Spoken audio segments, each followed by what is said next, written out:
Hello, আসসালামু আলাইকুম everyone. আশা করি সবাই ভালো আছেন। আজকে আমার ভিডিওটা আমি এখান থেকেই শুরু করতেছি। অ্যাকচুয়ালি আমি ড্রাইভিং করতে করতেই ইন ডিটেলসে কথা বলতেছিলাম অ্যাবাউট ইমিগ্রেশন জার্নি, আমার জার্নিটা। বাট আমার ভয়েসটা শোনা যাচ্ছিল না, যে কারণে এখন আমি আবার ভয়েস অ্যাড করতেছি। তো শুরুতেই বলে রাখি, আপনারা প্লিজ ধৈর্য সহকারে ভিডিওটা শুরু থেকে শেষ পর্যন্ত দেখবেন। আমি কোনোভাবেই ভিডিওটাকে ছোট করতে পারি নাই, বিকজ আপনারা নিজেরাই ডিটেলসে জানতে চান। সো আমাকে ডিটেলসে বলতে গেলে ভিডিওটা একটু লেন্দি করতেই হয়েছে। আমার কাছে এছাড়া আর কোনো উপায় ছিল না। তো আশা করি আপনারা ধৈর্য সহকারে দেখবেন। আমি আবার বলতেছি, ধৈর্য সহকারে দেখবেন। স্কিপ করে যদি দেখে আমাকে আবার কোয়েশ্চেন করেন, আপু বুঝি নাই, তাহলে কিন্তু আমি মানব না। তো আরেকটা জিনিস, আপনারা অনেকেই আমাকে কমেন্টসে পাসপোর্ট, ড্রাইভিং লাইসেন্স অনেক কিছু শেয়ার করছেন, বাট আমি একটা আপনাদের কাছে কথা বলবো, you never ever share your personal things in public place, okay? Never ever, কখনোই কোনো পাবলিক প্লেসে কোনো প্রাইভেট জিনিস, পার্সোনাল জিনিস শেয়ার করবেন। আর এগুলো খুব সেন্সিটিভ বিষয় ভাই, ড্রাইভিং লাইসেন্স, পাসপোর্ট, এগুলো খুব সেন্সিটিভ জিনিস। এগুলো কেন আপনি শেয়ার করবেন পাবলিক প্লেসে? তো যাই হোক, আর বেশি কথা না বলি, আমি আমার জার্নিটাতে চলে যাই। আমি ইমিগ্রেশন ভিসাতে আসছিলাম 2013 সালে, আমেরিকাতে আসছি। আমি আসছিলাম আমার যার সাথে, মানে আমার হাজব্যান্ড আমেরিকান সিটিজেন। আমি যখন বিয়ে করছি তখন তার সিটিজেনশিপ ছিল। সিটিজেনশিপে যদি আপনি সিটিজেনশিপ হয়ে যদি কাউকে আনতে চান, সো এটা অনেক ইজিয়ার, এবং সেই ক্ষেত্রে টাইমটা অনেক কম লাগে। আমার ক্ষেত্রে 1 বছর লাগছিল। তাও সেটা আমি আবার বলি, 2013 সালের কথা। এখন অনেক কিছু চেঞ্জ হয়ে গেছে, আমি জানি না এখন এরকম লাগে নাকি মোর দেন এটা লাগে, আমি জানি না। নতুন সরকার আসছে, নতুন সরকার এখন অনেক কিছু চেঞ্জ করতেছে, তো অনেক কিছু ফ্রিজ করে দিছে।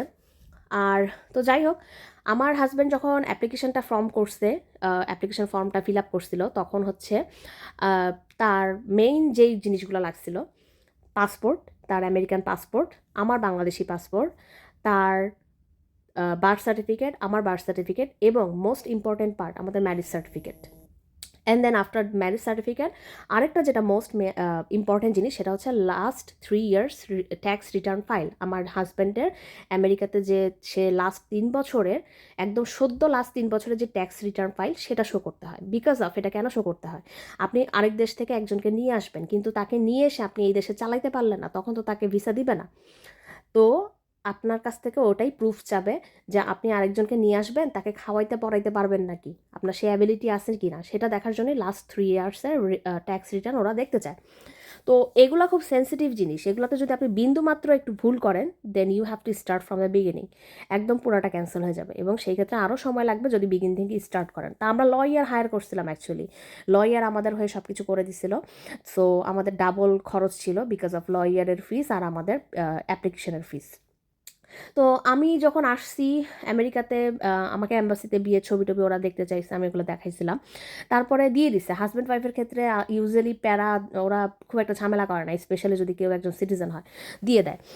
তো আমি আসার পরে আমি অ্যাকচুয়ালি 2 দিনের মাথায় তারপর গ্রিন কার্ড পেয়ে গেছিলাম। এবং গ্রিন কার্ড যখন ওরা ইস্যু করে, তখন ওরা যার জন্য ইস্যু হোক না কেন, ওরা সবাইকেই 10 বছরের জন্য গ্রিন কার্ড ইস্যু করে। 10 বছর পরে ওটা তারপরে এক্সপায়ার্ড হয়ে যায়, আপনাকে রিনিউ করতে হবে, বাট রিনিউ কেউ করে না। আর আরেকটা জিনিস হচ্ছে, গ্রিন কার্ড 10 বছরের, এবং আপনাকে যে 10 বছরই গ্রিন কার্ড নিয়ে থাকতে হবে এমনও না। আপনার যখন হাজব্যান্ড ওয়াইফের ক্ষেত্রে আসে, শুধুমাত্র হাজব্যান্ড ওয়াইফ, আই রিপিট, শুধুমাত্র হাজব্যান্ড ওয়াইফ, তাদের 3 বছর ওয়েট করতে হয়।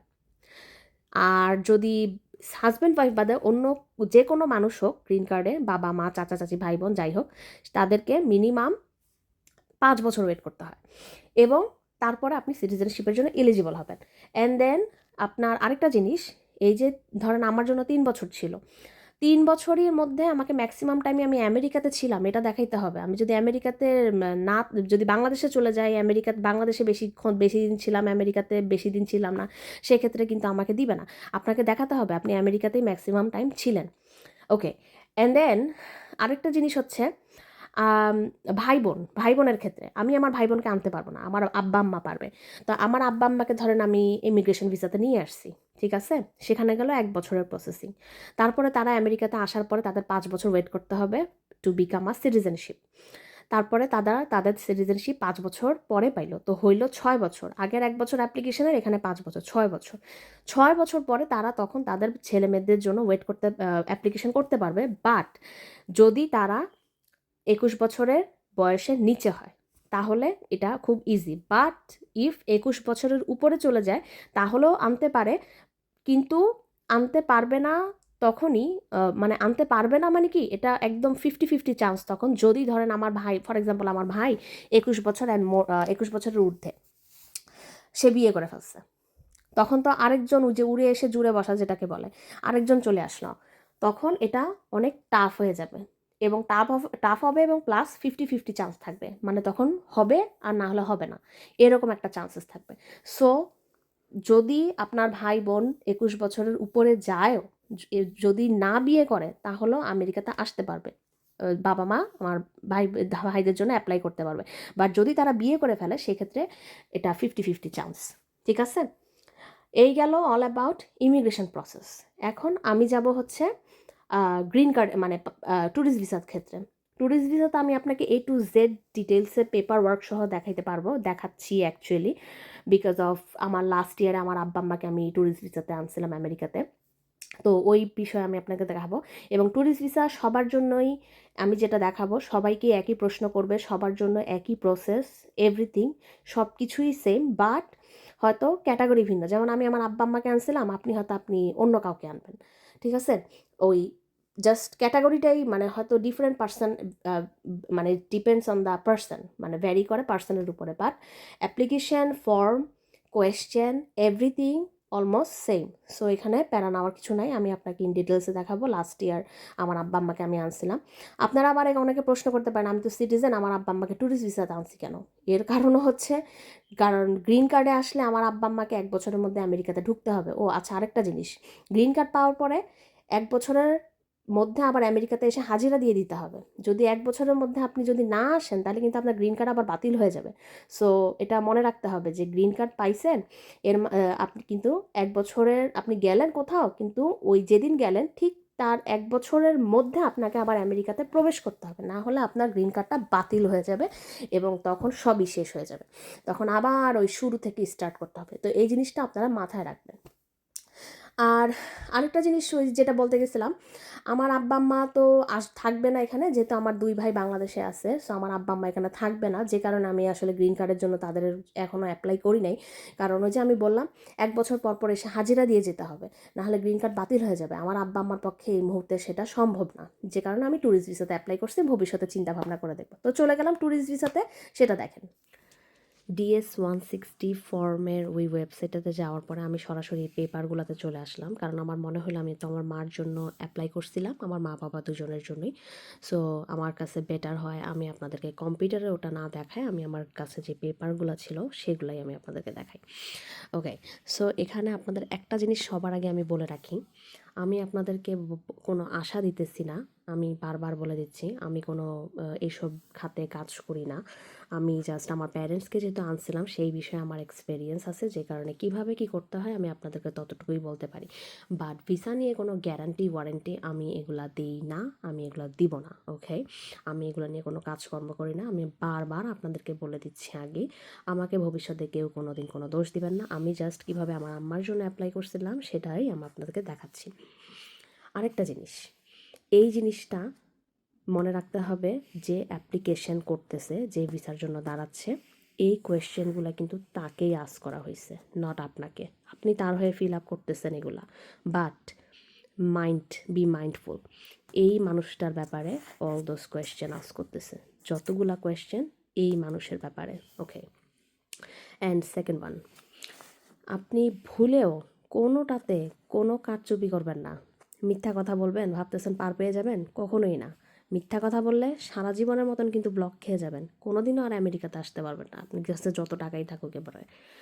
সো আপনাকে 100% এই কোয়েশ্চেনগুলার ট্রুফুল আনসার দিতে হবে, এবং আপনি মনে করবেন না আপনি এখানে নোয়ের বদলে ইয়েস দিয়ে দিলে ওরা টের পাবে না। ওরা কিন্তু আগে থেকে আপনার ব্যাপারে সব কিছু জেনে বসে আছে, তারপরও আপনাকে ওরা এই কোয়েশ্চেনগুলো করার একটাই মাত্র কারণ, ওরা আপনাকে ক্রস চেক করবে।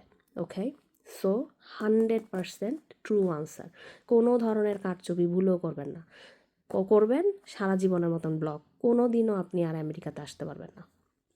ওকে, সো প্রথমে আসে personal question, address, phone number, passport, travel document, information, এগুলোতে আসবে। এখানে নেম প্রোভাইডেড, আপনি নাম দিবেন, আমার মার নাম দিয়েছিলাম। ফুল নেম ডাজেন্ট অ্যাপ্লাই, এটা নেটিভ ল্যাঙ্গুয়েজ, এখানে ফুল নেম দেওয়ার কোনো রিজন নাই। আদার নেম আছে কি না, নো। টেলিকোড আছে কি না, নো। সেক্স ছিল ফিমেল। ম্যাটেরিয়াল স্টেটাস, আমার মা ম্যারিড। এরপরে date of birth, place of birth, country or region of country, nationality, এগুলো দিবেন। এখানে যা যা কোয়েশ্চেন আছে সেগুলো আপনি পড়ে এই যে দেখেন আমি কি কি দিছিলাম, আমি শুধু সেগুলাই মার্ক করে দিয়েছিলাম যেগুলো আমি আপনাদেরকে দেখাতে চাই না, আদারওয়াইজ এই যে ওকে। অ্যান্ড এরপরে চলে যাবেন আপনার সেকেন্ড পার্টে। সেকেন্ড পার্ট এখানে এই যে দেখেন সোশ্যাল মিডিয়া আছে কি না, আমার মার ছিল ফেসবুক দিয়েছিলাম, আপনাদের আরও কিছু থাকলে আরও কিছু দিবেন। নামটা কি আইডেন্টিফায়ার, আমি সেই নাম দিয়েছিলাম, ফেসবুকের নাম কি ছিল। তারপরে এখানে অল অ্যাবাউট আপনার পাসপোর্টের ব্যাপারে কোয়েশ্চেন করতেছে, সেগুলো আপনি এখানে দিবেন। ওকে, এখানে আরেকটা কোয়েশ্চেন আছে, have you ever lost your passport or hads one stolen, আপনার কি কখনো পাসপোর্ট হারাই গেছিলো কি না, আমার ছিল নো, আমি নো দিছি। আপনাদের ইয়াস থাকলে ইয়াস দিবেন, সেক্ষেত্রে ওরা আরও কিছু আপনাকে কোয়েশ্চেন করবে, কেন হারাইছে, কখন হারাইছে। আপনি 100% ট্রু আনসার দিবেন, কোনো ধরনের নেগেটিভ আনসার, ফলস আনসার দিবেন না, আমি বারবার রিপিট করতেছি। ওকে, অ্যান্ড দেন ট্রাভেল ইনফরমেশানে আপনার পারপাস কী, আমেরিকাতে কেন আসবেন, কীভাবে আসবেন, সেটাই আমি দিছিলাম। আমার মা বাবা আসছিল ট্যুরিস্ট ভিসাতে, আমি ট্যুরিস্ট ভিসা দিছিলাম। And then have you made specific travel plans, আপনি কি আমেরিকাতে আসার জন্য অন্য কোনো ট্রাভেল প্ল্যান বানাইছেন কি না, আমার মার ছিল নো। এটা আস করার কোয়েশ্চেন বিকজ অফ আমাদের এখানে অনেক ট্রাভেল ব্লগার আছে, তো সেই ক্ষেত্রে হয়তো আস করা হয় যারা ট্রাভেল ব্লগ করে। তারপর আরেকটা হচ্ছে ইন্টেন্টেড ডেট অফ অ্যারাইভাল, মানে কবে আমেরিকাতে আসার একটা ইচ্ছা, আমি একটা আনুমানিক একটা ডেট দিছিলাম, জুলাইয়ের 1 তারিখ 2024।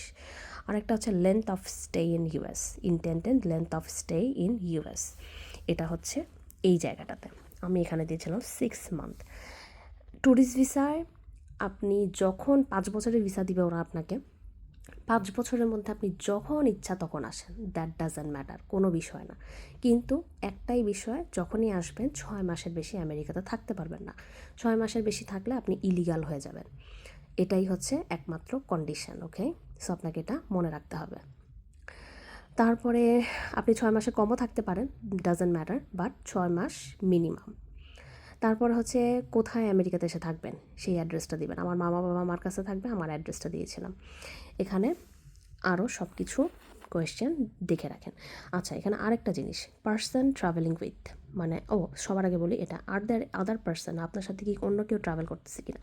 আমার বাবা যেহেতু ছিল এই জন্য আমি বসি ইয়াস, আমার বাবা ট্রাভেল করবে এই জন্য আমি দিয়েছিলাম ইয়াস। আমার বাবার জন্য যখন অ্যাপ্লিকেশন করছি সেম প্রসেস, সবার জন্য same process, same question. Okay, তারপরে person travel with you, name, সেই নামটা দিছে আমার বাবার। রিলেশনশিপ টু ইউ, যে আপনার সাথে ট্রাভেল করবে তার রিলেশনশিপ কি, স্পাউস, মানে আমার বাবার আমার মার হাজব্যান্ড, আমার বাবা স্পাউস। ওকে, আগে কখনো ছিলেন কি না, নো। আমেরিকাতে আগে কখনো ভিসার জন্য ইস্যু হয়েছিলেন কি না, no. So all those personal question. And then এরপরে হচ্ছে ফ্যামিলি ইনফরমেশন, এখানে জিজ্ঞাসা করতেছে ফাদার সার নেম, মানে যে এই অ্যাপ্লিক্যান্ট, এই তাকে জিজ্ঞাসা করা হচ্ছে তোমার বাবার নাম কি। আমার মা যেহেতু ছিল অ্যাপ্লিক্যান্ট, সো আমার মাকে জিজ্ঞাসা করা হচ্ছিল তোমার বাবার নাম কি, মানে আমার নানার নাম কি।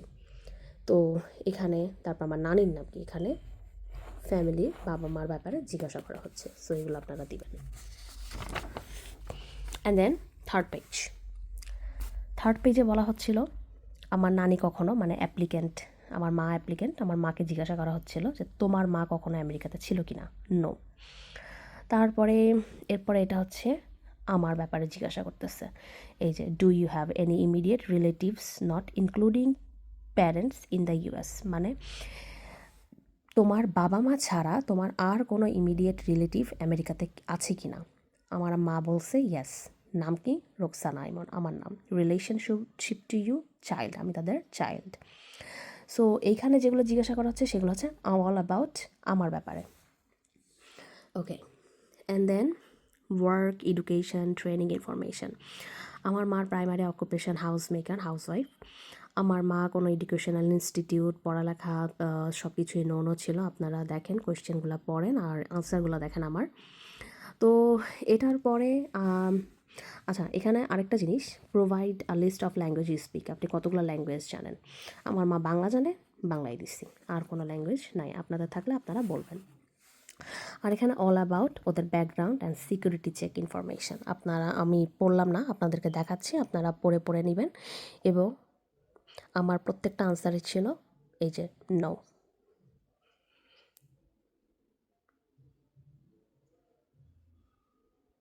ওকে, অ্যান্ড দেন নেক্সট পেজেও কয়েকটা personal security background security question again.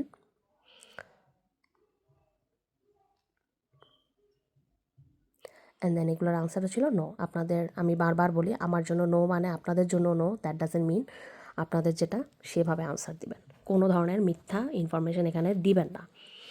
Okay, and then last part of the things, এখানে হচ্ছে লোকেশন ইনফরমেশন, কোথা থেকে অ্যাপ্লিকেশন করছেন বা কোথায় আপনার অ্যাপ্লিকেশনটা সাবমিট করবেন, ঢাকা বাংলাদেশ। আচ্ছা, এইখানে হচ্ছে এবার আরেকটা কোয়েশ্চেন, প্রিপেয়ার অফ অ্যাপ্লিকেশন। এই অ্যাপ্লিকেশনটা কে প্রিপেয়ার করছে? সো এইখানে যেমন আপনাকে জিজ্ঞাসা করা হচ্ছে, ডিড এনিওয়ান অ্যাসিস্ট ইউ এই ফিলিং আউট দিস অ্যাপ্লিকেশন। আমি যেহেতু করছি এজন্য আমি দিছি ইয়েস। আপনারা যদি নিজেদেরটা করেন বলবেন নো। প্রিপেয়ার সার নেই, প্রিপেয়ার গিভেন নেই, মানে আপনাকে যে প্রিপেয়ার করে দিচ্ছে তার নাম কি? এখানে আমি আমার নাম দিছি। স্ট্রিট অ্যাড্রেস, আমার অ্যাড্রেস দিছি। তারপরে হচ্ছে এখানে হ্যান আমার country United States of America, আমি এখানে থাকি। রিলেশনশিপ টু ইউ, যে প্রিপেয়ার করছে তার সাথে আপনার রিলেশন কি? আমি ডটার দিছি। Okay, and DS-160 form fill up completely done. Okay, and then এখানে ওদের কিছু instruction about submitting it anyways. And then last part of the list, this copy. এই যে পেপারগুলো ছিল এগুলো কোনোটাই এখানে কিন্তু লেখাই আছে, personal copy don't bring it to in interview. কোনোটাই আপনাকে ইন্টারভিউ ডেটের দিন নিতে হবে না। So forget about this part, only this page. এটা আপনাকে প্রিন্ট করে আপনার সাথে রাখতে হবে এবং আমেরিকান অ্যাম্বাসিতে যেদিন আপনি যাবেন ইন্টারভিউর জন্য সেদিন আপনাকে সাথে করে নিয়ে যেতে হবে। এই যে এখানে ঢাকা বাংলাদেশে ইন্টারভিউটা ছিল, এটা কনফার্মেশন পেজ। এটা ছাড়া আপনাকে অ্যাম্বাসির ভিতরে ওরা ঢুকতেই দিবে না। So you have to just take this paper with you. Okay, so এই পার্টটা ফিল আপ করার পরে এবার আপনাকে চলে যাবে ভিসা ফি একটা পেজ, আমি এটা স্ক্রিন শেয়ার করতেছি আপনাদের সাথে, সেখানে নিয়ে যাবে। সেখানে নিয়ে যাওয়ার পরে সেখানে ইস্টার্ন ব্যাংক, ওখানে আপনাকে একটা ভিসা ফি জমা দিতে হবে। তো এটা ছিল সেই ভিসা ফি এর কপি, মানে আমার বাবা মা দুইজন সহ $41,200, মানে একজনের 21,000 টাকা ভিসা ফি দিতে হবে আপনাকে। ভিসা ফি দেওয়ার পরে সাথে সাথে আপনার অ্যাপয়েন্টমেন্ট ডেটের জন্য আপনার স্ক্রিনে ডেট চলে আসবে। তারপরেই তো এই যে সাকসেস, ইন্টারভিউ দিল, ভিসা হয়ে গেল।